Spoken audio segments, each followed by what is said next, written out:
Assalamualaikum warahmatullahi wabarakatuh. Halo semuanya, jumpa lagi dengan saya Chow Sing Sing, kurator dari podcast Horror Night Story. Halo, apa kabar semuanya? Semoga kalian semua sehat-sehat ya. Dan seperti biasanya pada hari ini saya kembali dan akan menghadirkan sebuah kisah mistis untuk kalian semua.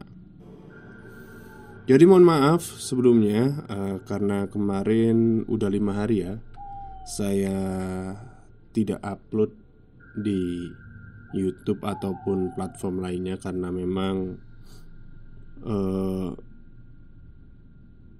keadaan tidak memungkinkan ya untuk upload, banyak sekali urusan.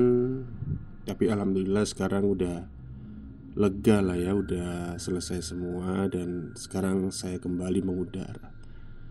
Seperti biasanya, pada hari ini saya akan membawakan sebuah kisah mistis untuk kalian semua. Kisah mistis kali ini saya datangkan dari kiriman email. Kiriman email dari Mas Alfian, seorang remaja yang berdomisili di kota Jakarta. Oke, di cerita ini nantinya kita akan membahas sebuah peraturan atau pamali ya, yang sering kita dengar waktu kita kecil dulu.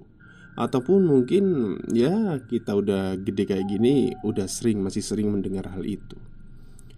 Jadi Mas Alfian ini tinggal di kota Jakarta bersama orang tuanya. Dia punya nenek di kota Madiun. Jadi orang tuanya ini asli kota Madiun ya.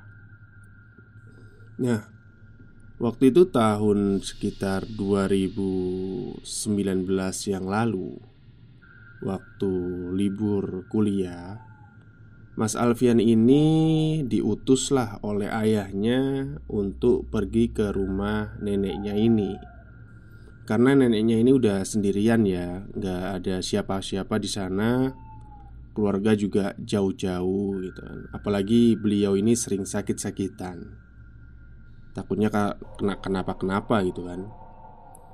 Tapi sebenarnya sih orang tua dari Alfian ini udah sering lah membujuk si nenek untuk pindah atau tinggal di Jakarta. Tapi ya namanya orang tua ya, kalau udah nyaman di tempat yang sebelumnya ataupun tempat kelahirannya ya sulit lah untuk mau gitu kan. Oke, akhirnya anaknya yang ngalah. Waktu itu hari Senin pagi, Mas Alfian berangkat dari Jakarta,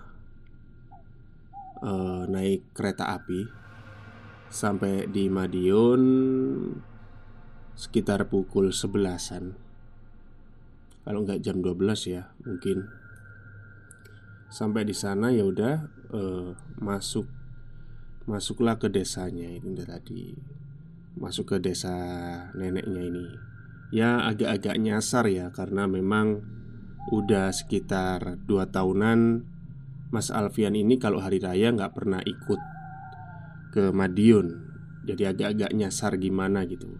Tapi tetap akhirnya ketemu desanya, terus ketemu rumahnya juga. Nah, sewaktu ngetuk pintu ya udah ketemu neneknya, terus ya bercengkramalah mereka melepas kangen antara cucu dan nenek ini tadi. Dikasih makan, dikasih minum, terus tanya-tanya kabar orang tua gimana gitu kan, kabar neneknya gimana. Ya hal umum yang sering kita temui lah waktu kita ketemu sama orang tua ya. Sampai pada akhirnya waktu itu sudah menunjukkan jam 2 siang. Si Alfian ini pamit untuk istirahat. Dan si nenek juga udah mempersiapkan kamarnya ya. Jadi rumah ini memiliki 5 kamar. 5 kamar, satu ditempati neneknya, dan 4 kamar kosong. Ini rumahnya nggak tingkat ya, cuma luas aja gitu kalau dari denahnya. Nah, si Alfian ini menempati kamar yang dulu pernah ditempati oleh bapaknya sewaktu masih kecil di situ. Kamarnya dekat dengan gudang yang ada di belakang. Istirahatlah di situ dia masuk. Waktu masuk ya dia kayak ya debunya kayak debu-debu ini ya, debu-debu desa itu gimana ya, agak-agak lembab gitu kan, dan bau-bau kayak tanah hujan gitu ya. Dan kasurnya juga masih kasur lama, kasur kapuk, bukan kasur spring bed. Terus dipanya juga dari besi ya. Mungkin bagi sebagian dari kalian kalau pernah tidur di kasur lama ya seperti itu gambarannya.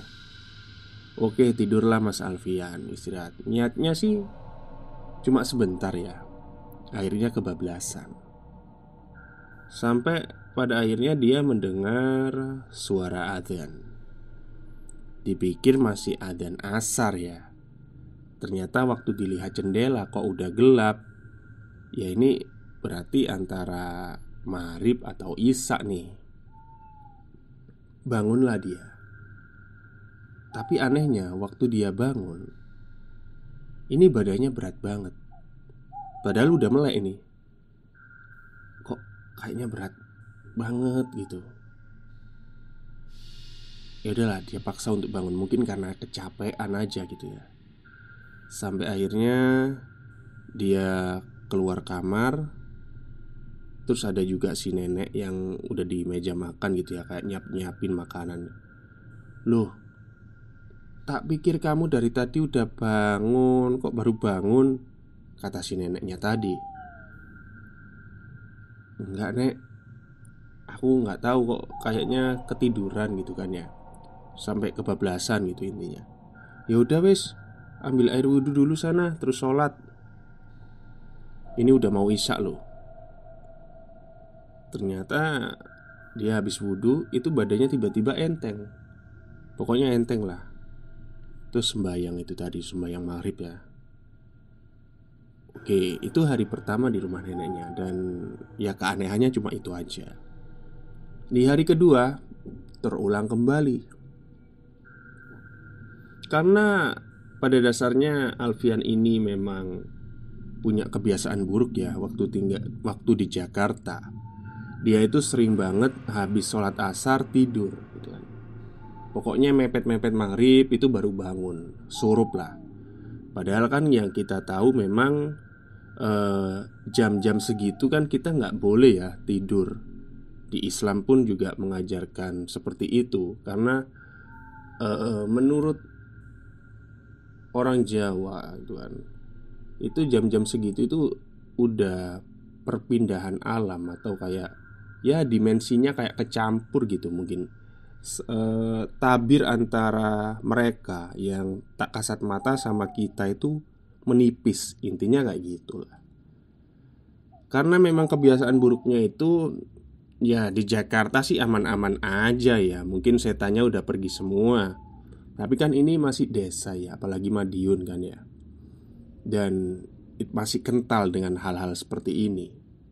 Dia tidur gitu, tidur lagi.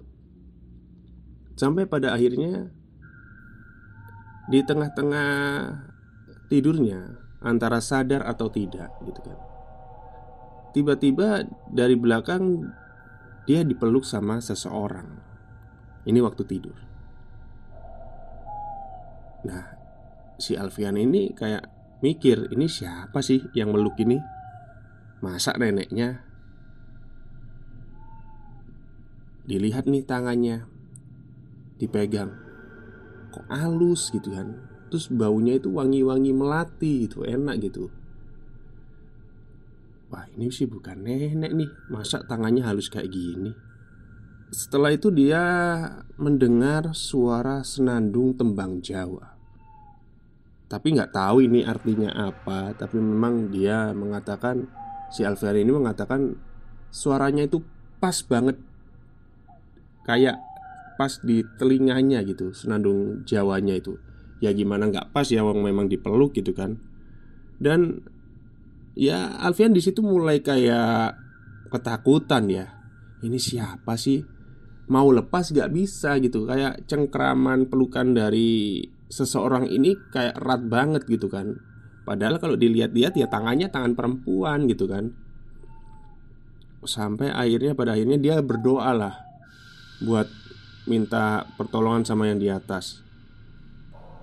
Tiba-tiba jeblak, pintu kebuka.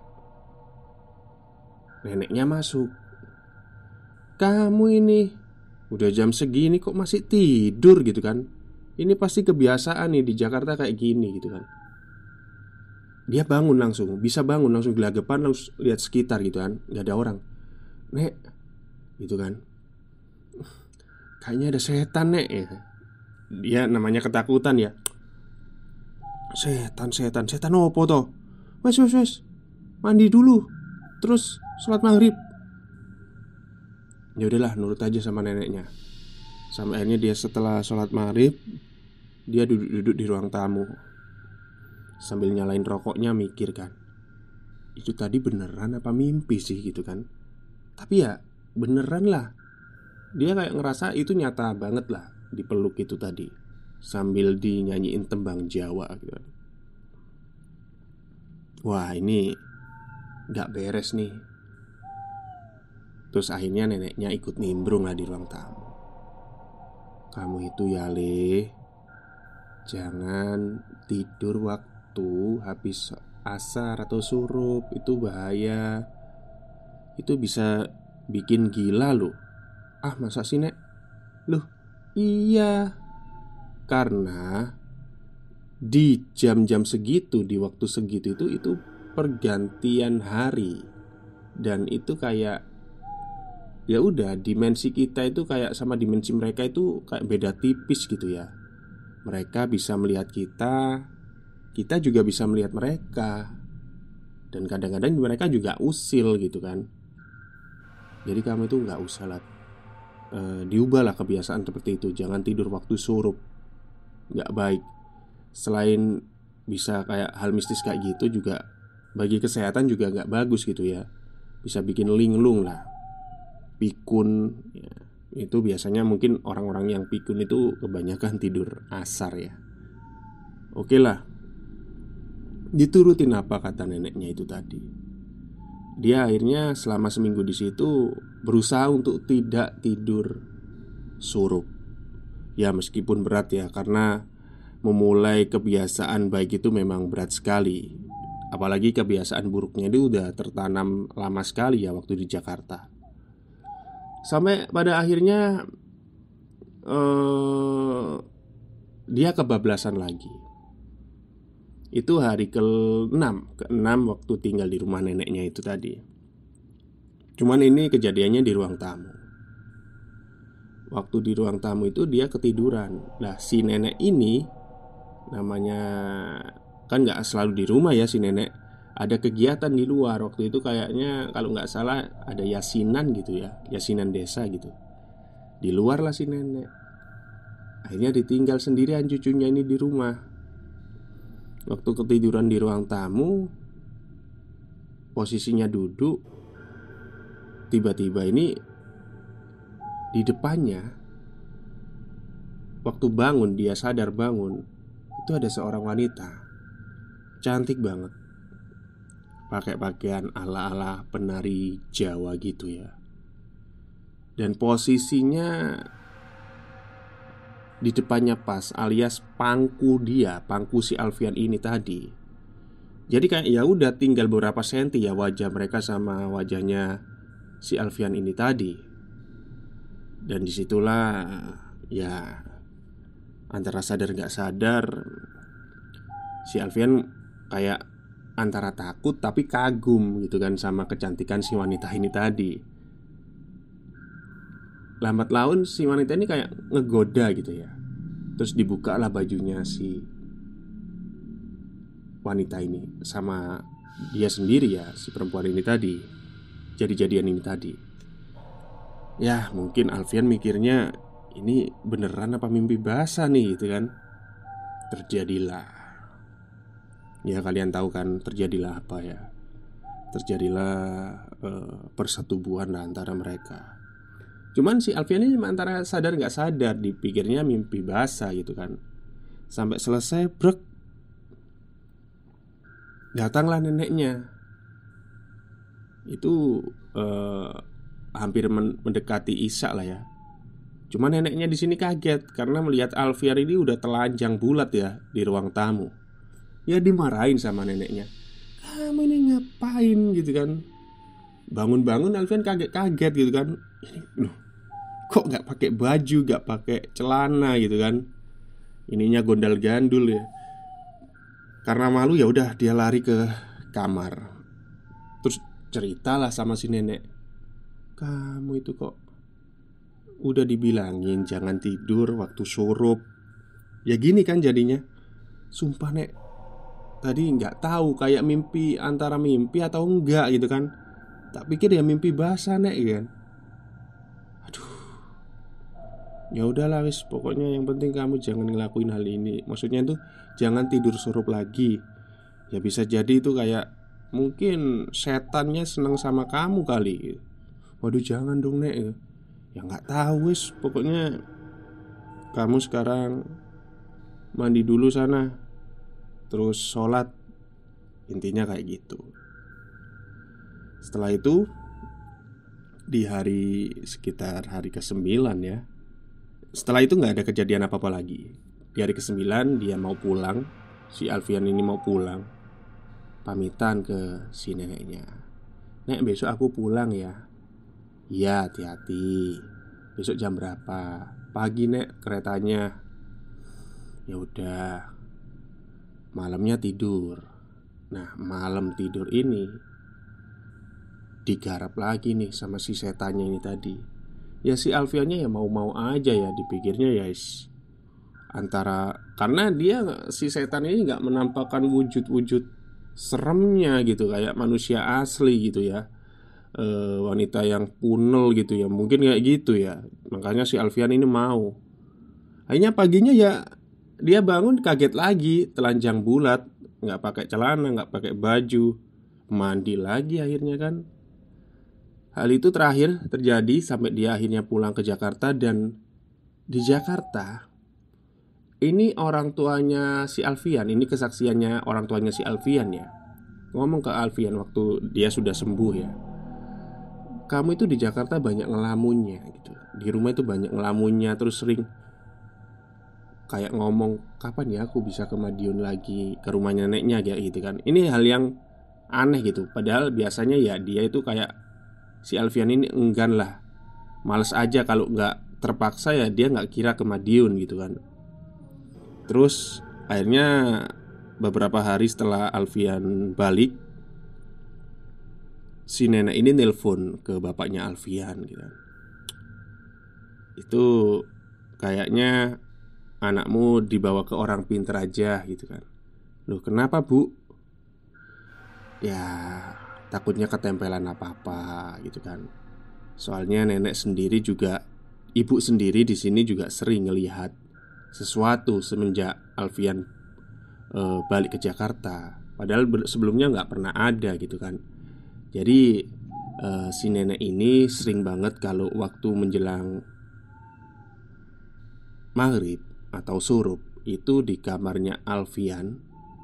Di kamarnya Alfian ini yang pernah ditidurin Alfian ya, sering mendengar ada orang kayak berbicara gitu, berkomunikasi.